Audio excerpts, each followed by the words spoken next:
আসসালামু আলাইকুম সবাইকে। আশা করি সবাই ভালো আছেন। আলহামদুলিল্লাহ আমি ভালো আছি। তো আমি আজকে ডাউল দিয়ে লাউ রান্না করেছি। তো এই রেসিপিটা আমি আগেও একদিন ছেড়েছিলাম, যাই ভাবলাম যে অনেক দিন তো হয়ে গেল, আজকে নতুন করে একটা ছাড়ি, দেখি কেমন লাগে, কার কাছে কেমন লাগে। আর আমিও তো অনেক দিন লাউ রান্না করি না, তাই ভাবলাম আজকে রান্না করে ফেলি। তাই রান্না করার সঙ্গে সঙ্গে তো আপনাদেরকে আমি শুরুতেই দেখাই দিচ্ছি। তো কিছুক্ষণ জাল করার পরে ভাবছিলাম ভিডিও করব, তার আগে অবশ্যই ভাবি নাই, ভাবলে সে কাটার থেকেই করতাম।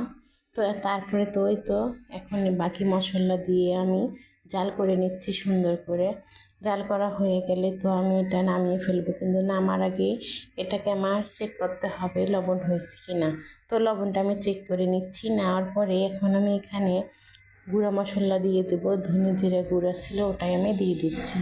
দিয়ে তারপরে তো কিছুক্ষণ আমি জাল করে এটা নাড়াচাড়া দিয়ে একদম নামিয়ে ফেলবো। তো নামিয়ে ফেলার আগেই আপনাদেরকে বলি, যদি আপনাদের কারো ভালো লাগে আমার রান্নাটা তাহলে কমেন্টে জানাবেন, আমি আর একদিন রান্না করে পুরো ভিডিওটা আপনাদের দিয়ে দেবো।